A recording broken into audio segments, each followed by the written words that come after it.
Boa tarde a todos.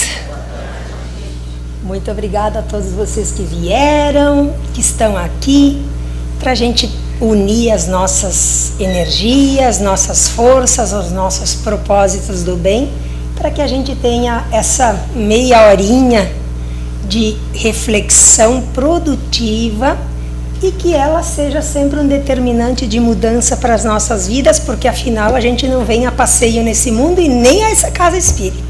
Então a cada um que entrou aqui na casa, recebeu o abraço afetuoso, mesmo que a gente não enxergue, a gente recebe um abraço afetuoso da espiritualidade.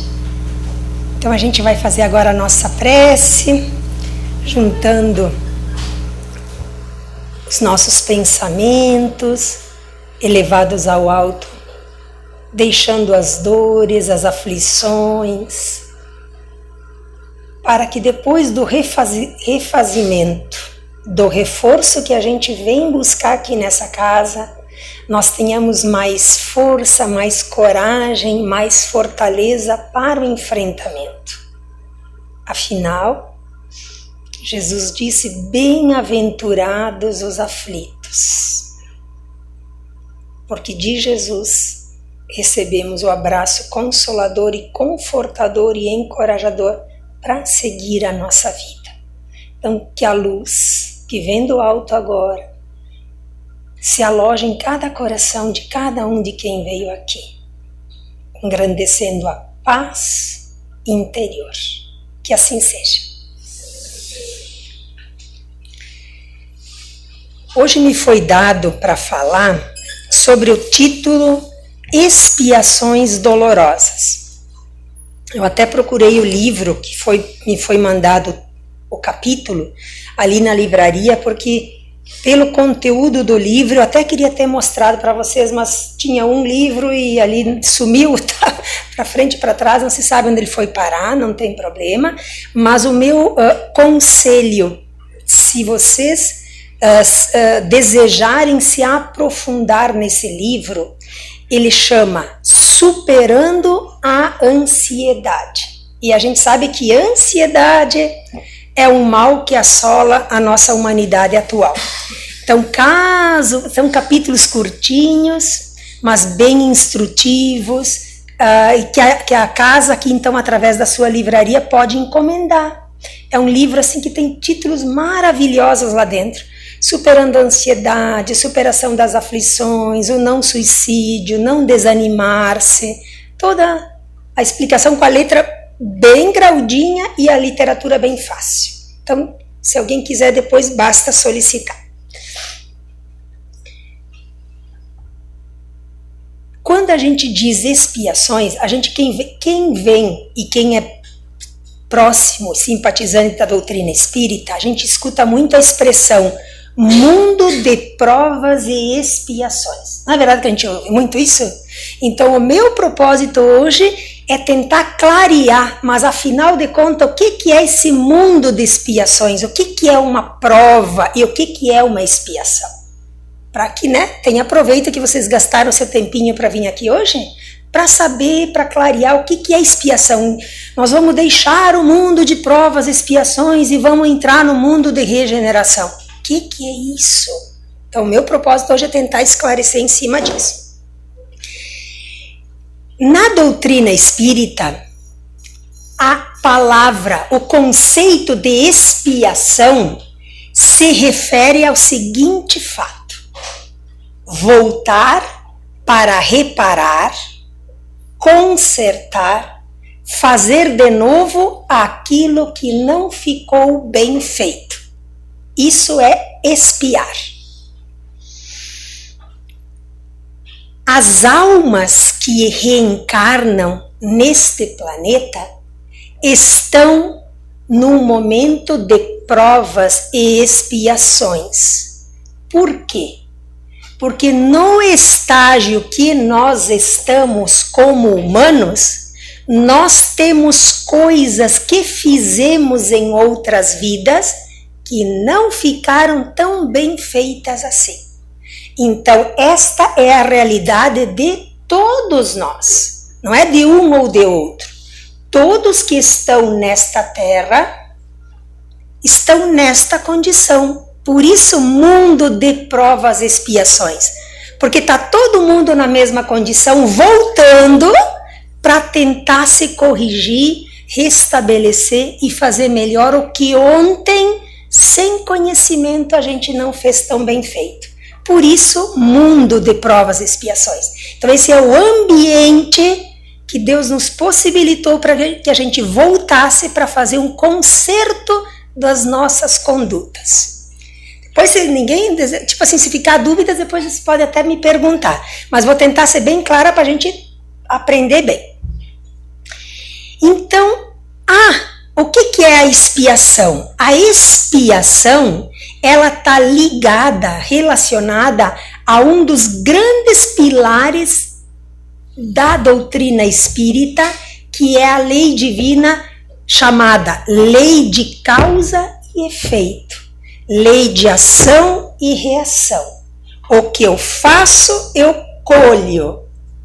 Então, expiação está ligada à individualidade da sua ação do que eu fiz e do que eu tenho obrigação de colher. Que a gente já falou em outras palestras que é assim, ó, a semeadura é livre, mas a colheita é obrigatória. Isso chama lei de ação e reação. Certo? Então, a expiação está ligada nesse gancho da lei divina. O importante é ressaltar que na doutrina espírita a expiação não deve ser vista como um castigo, e sim uma oportunidade de vir fazer de novo o que não se fez bem feito. Quando a gente diz que a gente perdoa uma pessoa, não significa que eu esqueço o que ela fez. Significa que eu dou a oportunidade dela fazer de novo o que ela me fez de mal. Isso é dar o perdão. Certo? Então é mais ou menos assim. Para a gente conquistar o perdão das nossas faltas, nós voltamos para fazer de novo. É a oportunidade do perdão. Então, a expiação, a reencarnação expiatória, é a oportunidade de revisitar, retornar a uma experiência de carne, consertando o que foi vivido numa vida anterior, agora, porém, com a intenção de reparar o mal cometido a outros ou até a nós mesmos. O intuito de voltar para consertar, a oportunidade da volta é a oportunidade da reeducação do espírito, do meu espírito.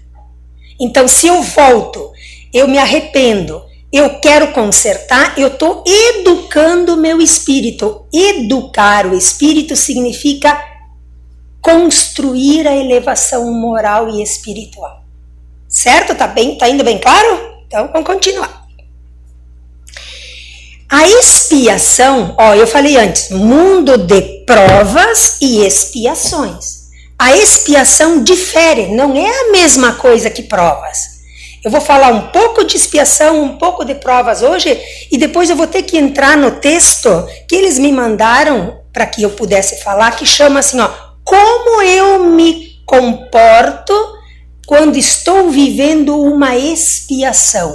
Como eu ajo quando eu estou vivendo a dor de reparar o mal que eu fiz para o outro. Esse é o tema da tarde. A expiação difere das provas porque ela é a proposta do refazer, de fazer agora melhor o que eu não fiz usando o meu livre-arbítrio, que é a minha decisão do espírito de como fazer. O exemplo, vou dar um exemplo para nós entender o que a gente está falando. Numa encarnação anterior, ou até mesmo nessa, tá? Mas vamos usar o texto aqui. Eu roubei o patrimônio de uma pessoa, de um familiar, de uma pessoa, enfim. Eu dilapidei o patrimônio dessa pessoa. Aí eu desencarno. Eu roubei, fiz coisa meio feia, desencarno.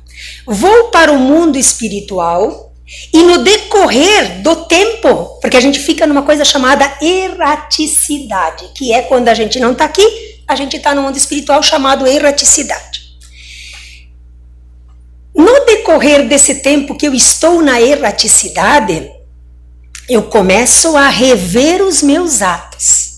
Porque é como um livro, está tudo escrito. Não tem como escapar da consciência. E eu começo a perceber que aquilo que eu fiz não foi lá muito bem feito. E aquilo vai criando sinais de arrependimento do mal praticado. Isso pode acontecer em vida também. Graças a Deus, se acontecer, que a gente pode reparar em vida também. Aí eu começo a ver, mas eu roubei aquele patrimônio do meu familiar. Não foi legal. Não foi legal. Começa o arrependimento. Primeiro vem o remorso. O remorso é acender a luz de que algo que eu fiz não foi bom. Aí depois do remorso, junto com o remorso, vem uma coisa chamada arrependimento. Ai, eu me arrependo, aquele remorso acende na minha alma. É como se eu tivesse agora, no momento da encarnação, eu deito de noite e começa a ficar na minha consciência. Não tá legal, não foi legal o que eu fiz. Martela a minha consciência. Isso chama remorso e acende o arrependimento. Graças a Deus quando isso acontece, porque esses são os 2 primeiros passos da reparação. Vejam bem, se a gente consegue fazer isso antes de desencarnar, por isso que Jesus disse, reconcilia-te com teu inimigo enquanto estás a caminho. Ele quis dizer que eu estava a caminho aqui, mas se não deu consciência lá, enfim, orgulho não deixou, a gente vai no mundo espiritual e a página do livro, cada um vai ver o seu, tá? A revistinha de cada um, e lá está escrito as coisas, porque a consciência documenta. Vamos continuar. O remorso e o arrependimento estabelecem um sentimento de infelicidade. O que é ser feliz? Paz de consciência.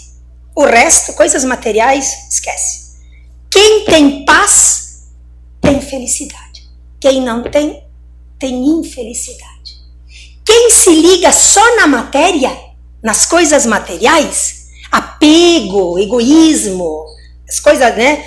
De vaidade, orgulho, quem se apega somente a isso, não tem a felicidade. Por isso que Jesus dizia, ó, para a gente entender, ó, Jesus dizia, a felicidade não é deste mundo. O que Jesus quis dizer? Não é das coisas materiais, não é desse apego da picuinha da coisa. Felicidade é estar aqui agindo com os olhos do Espírito imortal. Por isso a expressão que Jesus dizia, felicidade não é desse mundo. Então quem só se apega às coisas desse mundo não alcançará a felicidade. Quando a gente se arrepende então na erraticidade, missionários do bem começam a visitar o espírito, ensinando, estimulando a autorreforma. O espírito se prepara por longo tempo, então, ele começa a ficar com... Ele diz, vou fazer melhor, vou voltar, eu quero resolver esse problema. Então ele vai começar a se arrepender e ele começa a preparar a reencarnação. Por isso o termo reencarnação expiatória. É voltar para consertar. Estão entendendo o raciocínio? Vamos entender bem direitinho. Então a reencarnação é uma oportunidade de reparar esse mal. Mas agora vamos observar uma coisa, aqui é que está o título da coisa. Se nós voltarmos numa reencarnação expiatória, nós temos que consertar aquilo que nós deixamos estragado na outra vida. Então, podem ter certeza que não será uma reencarnação assim só tranquila. Não! A gente vai revisitar momentos de dor, de sofrimento, de conflitos, de aflições, porque eu vou estar colocada numa situação de delito igual da anterior, aonde eu terei a oportunidade, porque o meu espírito está viciado na vez anterior, eu posso, se eu não for forte, se eu não tiver uma ajuda da minha fé, dos meus propósitos, eu posso cair novamente em dilapidar o bem da outra pessoa, como eu fiz na vez anterior. Então, expiar é voltar naquela condição que eu caí para ver se eu faço melhor dessa vez. Então, é o teste. É a grande prova dolorosa para ver se o arrependimento lá no mundo espiritual agora está fazendo ver. Aí eu disse também que a gente precisa reparar o mal de quem eu roubei. Mas a quem eu roubei vai voltar na mesma reencarnação perto de mim? Eis a questão. Eu roubei o meu cunhado. Aí eu volto noutra vida. Mas esse cunhado também tem que voltar para eu devolver o que eu roubei. Vocês vejam o trabalho que uma imperfeição causa no mundo espiritual. Aí eles têm que organizar toda a reencarnação para que tenha aquele que ficou prejudicado, aquele que prejudicou e fazer com que eles se encontrem na vida. Olha o trabalho que a gente dá para o mundo espiritual para arquitetar esse ambiente. Entenderam? Então, quando eu tô... Aí deu tudo certo. Reencarnou, voltou. Aquele que era meu cunhado agora é o meu sócio da empresa. Vamos dizer que a vida nova levou para isso aí. Primeiro lugar, então, o trabalho é retornar próximo da vítima. Olha o trabalho que isso dá. Até no decorrer da vida eu me aproximar dessa vítima. Eu vou ter que passar por situações que vão repetir os quadros das perdas materiais. Eu posso experimentar a tentação de roubar de novo, ou agora o propósito da expiação seria voltar próximo da vítima que eu roubei noutra vida e passar pela dor do que é perder tudo. Então, provavelmente, esse meu sócio vai me roubar nessa vida. Provavelmente, não é uma coisa de troca, não é uma coisa assim, é um assunto bem profundo, mas enfim, não dá para aprofundar muito. Mas eu posso passar pelo processo de que ele me rouba todo o capital. E daí? Essa é uma expiação dolorosa. Porque eu estou vivendo aquilo que eu causei. Então, eu tenho duas condições. Como que eu vou aceitar essas perdas sem me colocar de vítima? Porque todo mundo me rouba, porque não sei o que. Isso é vitimar, porque eu não tenho sorte nos negócios, porque não sei o que. Isso é se colocar no papel de vítima. E também vou me revoltar com essas perdas, ou eu supero e vejo qual é o que aconteceu. Não há nada por acaso nesta vida. Então isso é uma reencarnação expiatória. Então vejam bem, lá no Livro dos Espíritos, na questão 258, diz assim, quando na erraticidade, antes de começar nova existência corporal, tem o espírito consciência e a previsão do que lhe sucederá no curso da próxima vida terrena? Aí a resposta dos espíritos. Ele próprio escolhe o gênero das provas de que há de passar. Então, toda vez que eu estou vivendo aqui uma dor, eu ajudei a escolher esta situação para eu reparar, consertar. Então, não tem ninguém aqui vítima. Outra pergunta. Do fato de pertencer ao espírito, então, essa escolha da prova que ele deva sofrer, seguir-se-á que todas as tribulações que experimentar na vida, nós a previmos e a escolhemos? Tipo assim, escolheu passar pela dor da perda material, mas entendeu todos os pormenores, ficou tudo detalhado lá no processo reencarnatório? Aí eles dizem, não. Todas não, porque porque não escolhestes e previstes tudo que vos sucede, no mínimo das coisas. Escolheste apenas o gênero das provas. E aí depois, na questão 259, então ele vai dizer o seguinte, o processo reencarnatório, a expiação reencarnatória, ela dá o geral da coisa, ela não dá o detalhe. Então eu vou lá, estou com meu sócio, daí eu chutei a cadeira, machuquei a unha, entenderam essas coisinhas? Não é isso o plano reencarnatório. Plano reencarnatório é traçar a reencarnação em traços maiores. Coisinhas menores não está traçado. Ah, porque daí o meu sócio vai te dizer um dia, vai te começar a te dizer palavras ofensivas. Não está nada disso escrito no plano reencarnatório. Plano reencarnatório para as expiações dolorosas são traços gerais. Vai voltar perto da vítima que danificou e vai viver a experiência de superar. Então são os planos gerais da encarnação. O tempo voa, por isso que eu tenho que ser rápida. Então assim, eu falei antes de prova e expiação.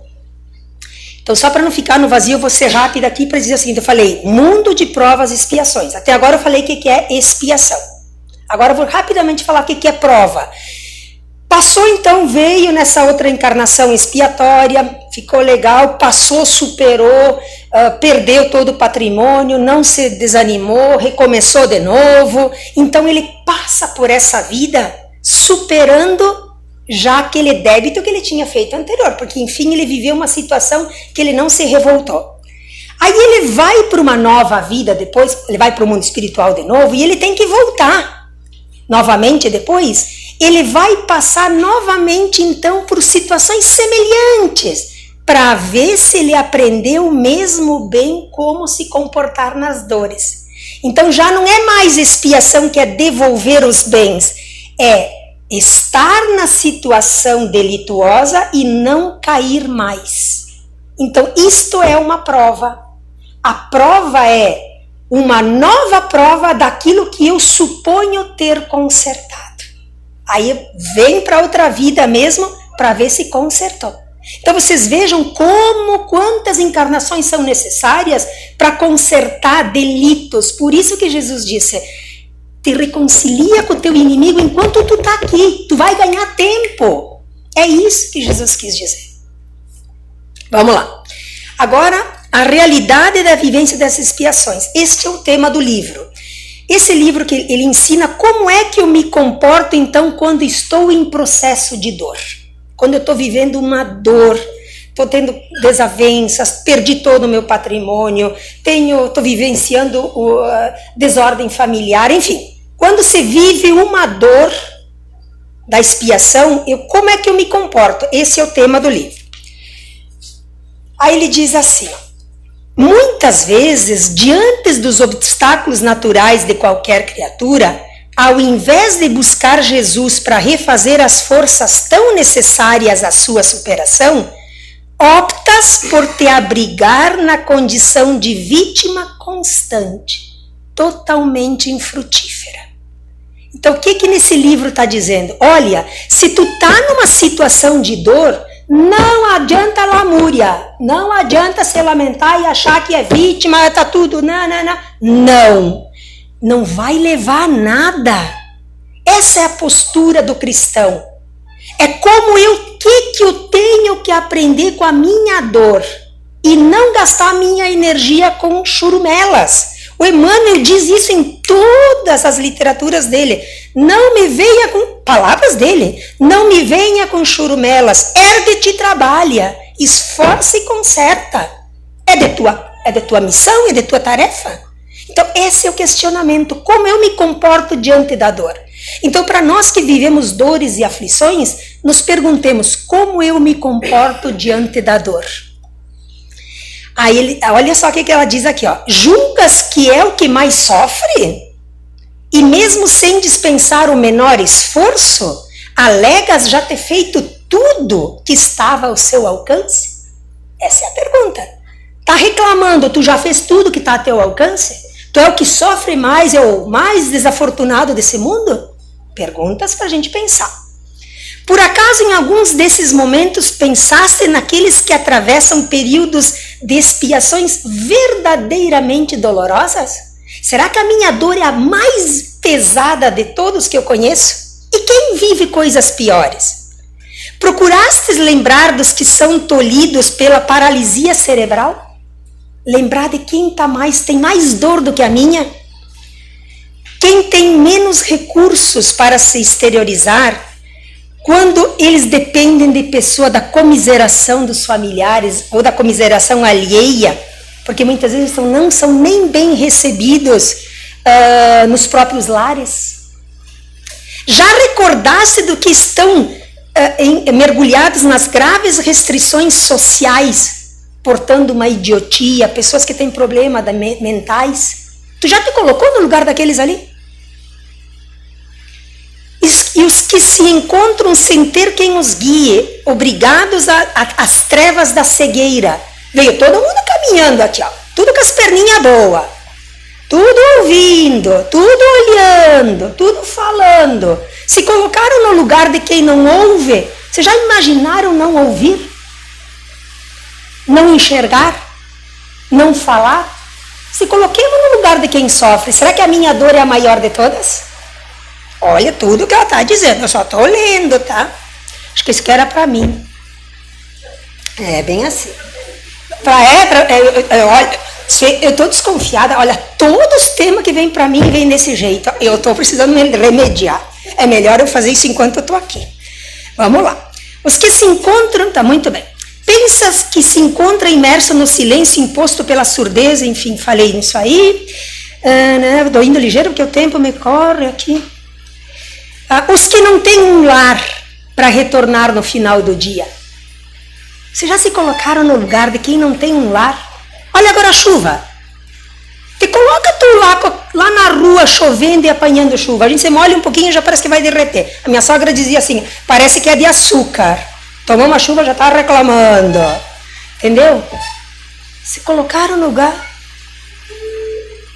Os que não dispõem e não usufruem dos aconchegos familiares. Os que se encontram internados pelo vício e pela loucura nos hospitais psiquiátricos, nas clínicas. Vocês se imaginaram estar imersos em desespero e na desesperança? Sem poder vir aqui ouvir uma palavra, ouvir a doutrina espírita, estudando os ensinamentos do Cristo. Quem não tem nem isso? Lembra que todos eles, como tu, a expensas de passados delituosos, colhem expiações dolorosas que não te atingiram ainda, ofertando-te a oportunidade ímpar de aprender com eles a ser melhor. Antes que a dor, por último recurso, te surpreenda a existência, encontrando-te absolutamente distraído. O que ela está querendo dizer aqui? Aproveita a oportunidade de repensar e refazer a tua vida. Antes que seja tarde. Porque no mundo espiritual a gente não vai conseguir consertar, tá? É aqui na Terra, por isso que a gente volta de novo. Não desperdices os momentos preciosos de tua jornada terrestre com reclamações e revoltas. Segue adiante, grato a Deus pelas limitações não impostas, que apesar de todos os problemas que te mantêm livre para agir, aprende e serve em qualquer tempo. Entenderam? Então, assim, a nossa dor diante de tantas outras dores é pequena. Levanta-te, trabalha e serve, para que tu mudes o teu destino. Terminando aqui, então, vou ter que pular um pouquinho. Meu Deus, se me deixasse eu já ficava umas 3 horas aqui. Vamos lá. Segundo Joana de Ângeles, provas e expiações não são desgraças ou infortúnios. Então, ninguém aqui que está vivendo alguma dor está vivendo uma desgraça ou infortúnio. O verdadeiro infortúnio é encontrado quando temos ausência de fé em Deus, com o impositivo de prosseguir caminhando entre as dores e desesperações. Desesperançados. Isso é infortúnio. Isso é dor. Para a gente que vai se reerguer, vai caminhar, vai consertar, vai buscar fazer melhor, nós não devemos se lamentar e se vitimizar. Nada ocorre por acaso. Quem está passando uma dor não é por acaso, é colheita. Assim precisamos refletir sobre os processos dolorosos que nos surgem ao longo da vida, confrontando nossas fraquezas morais, sempre conscientes do seu enfrentamento, de que seu enfrentamento se afina com as nossas necessidades evolutivas e as nossas possibilidades de crescimento para merecermos os mundos mais felizes. Então, se a gente está onde está, vivendo a dor que a gente pode estar vivendo, é porque é ali que eu preciso melhorar. Então, a postura é, na dor, o que eu tenho que aprender para aplicar para a minha vida melhorar? Para que eu não me arrependa lá quando eu estiver paginando o livro da vida depois, que eu sabia e não fiz. Isso é a responsabilidade que a doutrina espírita chama a cada um. Última frase de conclusão: a doutrina espírita nos ensina que não há condenação eterna. Se eu fiz ontem ou hoje coisas erradas, nós não seremos condenados a um inferno eterno. Não. Nos é dado a possibilidade de refazer. Essa é a grande diferença da doutrina espírita para tantas outras religiões. Então, se ontem feito não foi bom, hoje precisa refazer e fazer melhor, para que amanhã eu colha os frutos da minha conscientização. Era isso, agora chega, senão vai até de noite aqui. Certo? Então, que tenha servido para vocês. Vamos fazer agora a nossa prece. Vamos rogar que os médiuns, através das mãos dos médiuns que aqui virão, eles vão impor a mão, mas a mão não precisa estar fisicamente.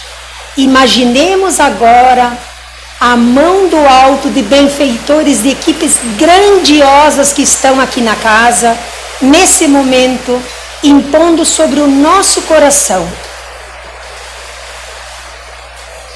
impondo e direcionando as maiores forças regeneradoras, o remédio que cada um precisa, o consolo e a coragem para enfrentar as dificuldades e a decisão de não se lamentar no enfrentamento das nossas dores.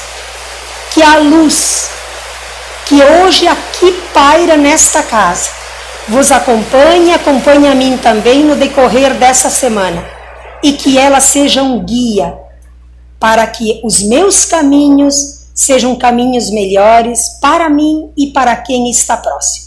Que a luz e a paz faça morada nos vossos corações e vos acompanhe hoje e sempre. Que assim seja.